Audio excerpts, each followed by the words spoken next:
अस्सलाम वालेकुम, मैं हूं इरफान बशीर और मैं हूं इकरा रियाज। बुलेटिन में हमारा साथ देंगे उस्मान अहमद भी। हेडलाइंस आप जान चुके, बुलेटिन का बाकायदा आगाज करेंगे अहम खबर के साथ। पाकिस्तान और अफगानिस्तान के शहरियों का आइंदा हफ्ते से अमरीका में दाखिले बंद होने का इम्कान। मुख्तलिफ ममालिक में सिक्योरिटी और जांच पड़ताल के निज़ाम पर नजरसानी के बाद अमरीका नई सफरी पाबंदियों का ऐलान करेगा। बरतानवी खबर एजेंसी के मुताबिक पाकिस्तान और अफगानिस्तान का नाम मुकम्मल पाबंदी के लिए तजवीज़ किया जा सकता है। अमरीकी सदर ट्रंप ने काबीना अरकान से जांच पड़ताल की नाक़िस मालूमात देने वाले ममालिक की फहरिस्त मांग ली है। अरकान 12 मार्च तक फहरिस्त जमा करवाएंगे। मुतवक्की पाबंदी से अमरीका में आबादकारी के मुंतज़िर हज़ारों अफगान बाशिंदे मुतासर हो सकते हैं।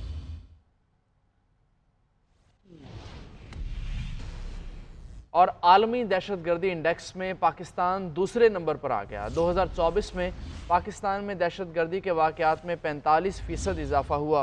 Institute of Economic and Peace ने ग्लोबल टेररिज्म इंडेक्स की रिपोर्ट जारी कर दी है। और रिपोर्ट में कहा गया है कि पाकिस्तान में होने वाले 52% हमलों में कलअदम TTP मुलव्वस है। कलअदम तहरीक तालिबान को खित्ते की खतरनाक तरीन दहशतगर्द जमात करार दिया गया। गुज़िश्ता साल पाकिस्तान में दहशतगर्द हमलों में 1081 अफराद जान की बाजी हार गए। वज़ीर दिफा ख्वाजा आसिफ कहते हैं दहशतगर्दी रोकने में नाकामी पर पहले KP हुकूमत की इंक्वायरी होनी चाहिए। बानी PTI जनरल बाजवा और जनरल फैज़ हमीद ने तालिबान को पाकिस्तान में बसाने का फैसला किया। ये तीनों का मुश्तरका फैसला था। जनरल बाजवा से पूछा जाए दहशतगर्दों को क्यों बसाया। नहीं, दहशतगर्दी के खिलाफ जो है जंग हमने तो नहीं की थी। कहाँ की थी हमने दहशतगर्दी? मुशर्रफ के खिलाफ वो तो वो दहशतगर्दी के खिलाफ जंग तो नहीं थी। पहले उस जंग को डिफाइन करें ना। मैं तो नहीं कहता हूँ दहशतगर्दी के खिलाफ। वो एक अपना अमेरिका ने अपना एक इन्फ्लुएंस जो है उसका दायरा कार बढ़ाने के लिए जंगें जो है इराक में भी लड़ी, अफगानिस्तान में भी लड़ी, शाम में भी लड़ी। दहशतगर्दी के खिलाफ जंग नहीं थी। तमाम जंगों के अंदर अमेरिका जो है कभी किसी के साथ होता है, कभी किसी के साथ। हम खुद सबसे बड़े दहशतगर्दी के विक्टिम हैं। तो अगर उस एक दहशतगर्द को जो है हमने गिरफ्तार करके उनके हवाले किया है तो मेरा ख्याल है अगर बैनुल-अक़वामी बरादरी जो है उसकी तारीफ़ कर रही है या अमेरिका तारीफ़ कर रहा है तो ये एक मुश्तरका जंग है जिसमें मेरा ख्याल है सब कुछ हिस्सा डालना चाहिए। पाकिस्तान जो है फ्रंट लाइन पे उसके खिलाफ लड़ रहा है और पाकिस्तान उसका विक्टिम है। अमेरिका जो एक बड़ा हाई टेक किस्म का असला यहाँ पे छोड़ गया हुआ है उसकी वजह से हो रही है। खुद जो मौजूदा सदर हैं अमेरिका के वो कह रहे हैं कि ये असला वहाँ पे नहीं छोड़ना चाहिए था। 3-4 वो हमले कर चुके हैं इस्लामाबाद के ऊपर। अब एक नए हमले की ईद के बाद तैयारी कर रहे हैं। उसके बाद आप समझते हैं मुफाहमत की सियासत होनी चाहिए। ख्वाजा आसिफ के इल्जामात पर अपोजिशन लीडर उमर अयूब का जवाब। कहा वफाकी हुकूमत के इदारों का आवे का आवा ही बिगड़ा हुआ है। KP हुकूमत के अरबों रुपए आज तक नहीं दिए गए। बलोचिस्तान में अमन अमान की सूरत हाल इंतहाई ख़राब है। 8 अजला में हुकूमत की रिट ही कायम नहीं, जबकि वफाकी हुकूमत सियासी मुखालफिन को पकड़ने में लगी हुई है। पाकिस्तान के लोगों की आवाज अपने कानों की खिड़कियां खोल के सुने। वहां पे अमन व अमन की सूरत हाल इंतहाई तशवीशनाक है। वहां पे हुकूमत नाम की चीज कोई है ही नहीं। सिक्योरिटी फोर्सेस 8 से ज्यादा अजला में ऑपरेट ही नहीं कर रहे हैं। वहां पे सूबाई हुकूमत की रेड सिर्फ और सिर्फ आपके रेड जोन तक रह चुकी है। खैबर पख्तूनख्वा के बॉर्डर अजला में वहां पे कोई पटवारी बैठ के नहीं बैठा होता। बॉर्डर अजला पे वहां पे पूछताछ होनी चाहिए कि किसकी जिम्मेदारी है। हमारे खैबर पख्तूनख्वा के वाजिबात 1100 अरब रुपए देने हैं मरकज ने, वो अभी तक नहीं दे रहे हैं। वफाकी हुकूमत के इदारों के आवे का आवा बिगड़ा हुआ है। और अब आपको बताएंगे कि तर्जुमान दफ्तर खारजा कहते हैं UN करारदादों के तहत दहशतगर्द शरीफुल्लाह को गिरफ्तार करके अमरीका के हवाले किया। अमरीका के साथ सिक्योरिटी इंसदाद दहशतगर्दी पर ताउन जारी रहेगा। पाकिस्तान अमरीका के साथ करीबी शराकत दारी जारी रखेगा। नायब वज़ीर आज़म इसहाक डार और मशीर अमरीकी कौमी सलामती माइकल वॉर्क की टेलीफोनिक गुफ्तगू हुई। माइकल ने सदादे दहशतगर्दी के लिए काविशों पर अमरीकी सदर का शुक्रिया अदा किया। अफगानिस्तान से बेहतर हमसायगी पर मबनी ताल्लुकात चाहते हैं। अफगानिस्तान के पाकिस्तान पर इल्ज़ामात की मज़म्मत करते हैं। कलअदम TTP की अफगानिस्तान में महफूज पनागाहें मौजूद है। अहम खबर, उसूली तौर पर आम शहरियों को फौजी अदालतों में ट्रायल नहीं होना चाहिए। आर्मी एक्ट की शिकें अदालती तशरीहात में आईनी करार पा चुकी हैं। आर्मी एक्ट की शिकों को अब कलअदम करार नहीं दिया जा सकता। सुप्रीम कोर्ट बार एसोसिएशन का मिलिट्री कोर्ट्स केस में तहरीरी मौक़िफ़ सामने आ गया। दौरान समाअत हामिद खान ने दलाइल दिए कि मिलिट्री कोर्ट का दायरा इख्तियार सिविलियंस का ट्रायल ही नहीं। जस्टिस मोहम्मद अली मज़हर ने कहा, ऑफिशियल सीक्रेट एक्ट सिर्फ आर्मी नहीं पूरे पाकिस्तान के लिए है।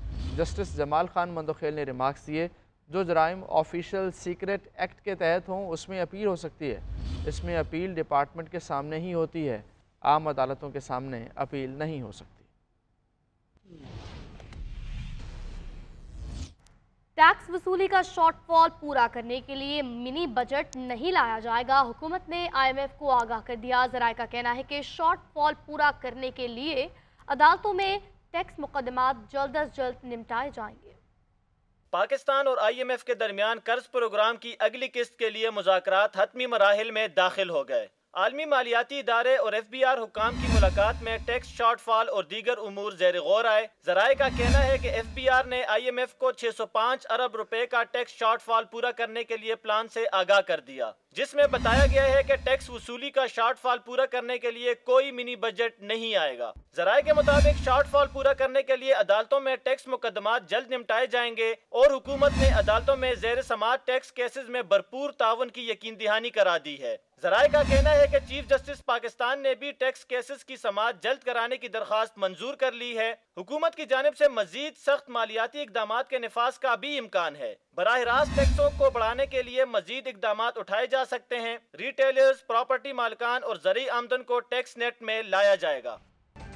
Welcome back. बुलेटिन में आगे बढ़ते हुए आपको बताएंगे, चीफ जस्टिस शाहजहां अफरीदी की मुल्तान और झंग की डिस्ट्रिक्ट बार एसोसिएशन के वफ्द से मुलाकात हुई है। मुलाकात एलामिया के मुताबिक वफ्द ने खदशात से मुतालिक चीफ जस्टिस शाहजहां अफरीदी को आगाह किया। चीफ जस्टिस ने वाज़ेह किया कि हाई कोर्ट्स खुद मुख्तार इदारे हैं और इनके मामलात में मुदाखलत करना मुनासिब नहीं होगा। इस पर बात करेंगे सबीन शहबाज से। सबीन बताइए।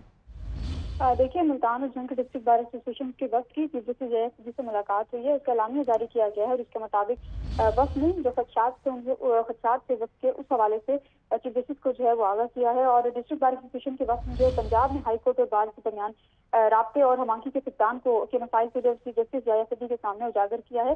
चीफ जस्टिस ने इस मामले पर तजवीज़ ये दी है कि लाहौर हाई कोर्ट के जो चीफ जस्टिस हैं उसके साथ उनके साथ जो ये मामला है ये ज़ेर बहस जो है वो लाया जा सकता है। इलामे के मुताबिक चीफ जस्टिस ने वक्त को कानून इंसाफ कमीशन के आइंदा इजलास के बारे में आगाह किया है और वक्त की नुमाइंदगी के हवाले से भी इजलास में बात हुई है। प्रोग्राम में फेडरल जुडिशल अकेडमी की वेबसाइट पर दस्तियाब एक प्रोग्राम है, उस हवाले से भी चीफ जस्टिस ने जो वक्त को आगाह किया है। और बहुत शुक्रिया सबीना, बता रही थी। वज़ीर आला पंजाब मरीम नवाज शरीफ का म्यू अस्पताल लाहौर का दौरा, अस्पताल में अद्वियात के फुकदान और नाकिस इंतजामात का सख्त नोटिस। वज़ीर आला ने MS म्यू अस्पताल डॉक्टर फैसल मसूद को ओहदे से हटा दिया। बोली, अस्पताल में इतनी मिसाइल हैं कि आपको इल्म ही नहीं, पता नहीं आपको किसने इस ओहदे पर रखा है। मरीम नवाज ने वार्ड्स के नाकिस सूरत हाल पर अस्पताल इंतजामिया की सरजनिश की। दौरे के दौरान वज़ीर आला ने अस्पताल में आवाम को मुयस्सर सहूलियात का मुआयना किया और institute of T band chest medicine के वार्ड का इफ्तिताह भी किया गया। और अब आपको बताएंगे कि चेयरमैन MQM पाकिस्तान खालिद मकबूल सिद्दीकी कहते हैं, MQM सिर्फ एक है, इसकी कोई ब्रांच नहीं। जुल्म और ज्यादतियों की वजह से हमारे काफ़ी कारकुन अलग हुए थे। सूबे में 17 साल से एक ही सियासी जमात की हुकूमत है। शहर की सड़कें चीख चीख कर हालात बता रही हैं। शहर पर कब्जा करने की तमाम कोशिशें नाकाम हो चुकी हैं। मूवमेंट पाकिस्तान एक ही है और इसकी ना कोई ब्रांच है, ना कोई इसकी शक्ल है, ना कोई ग्रुप है और वो पाकिस्तान में बसती है। किसी भी सूबे में इतनी क्लैरिटी नहीं है। एक ही सियासी जमात की 17 साल से यहाँ हुकूमत है और 18वीं तरमीम के बाद सारे वसाइल, इख्तियार सब और सारी पार्टनरशिप माशाल्लाह उनको फराम रही हैं 17 साल में। इस शहर के रोज़गार और ये कुछ लोगों को एतराज़ हमारे बोलने पर, इस शहर की तो सड़कें चीख चीख के कह रही हैं, नोहा सुना रही हैं कि गलियां मोहल्ले बता रहे हैं क्या हालात हैं।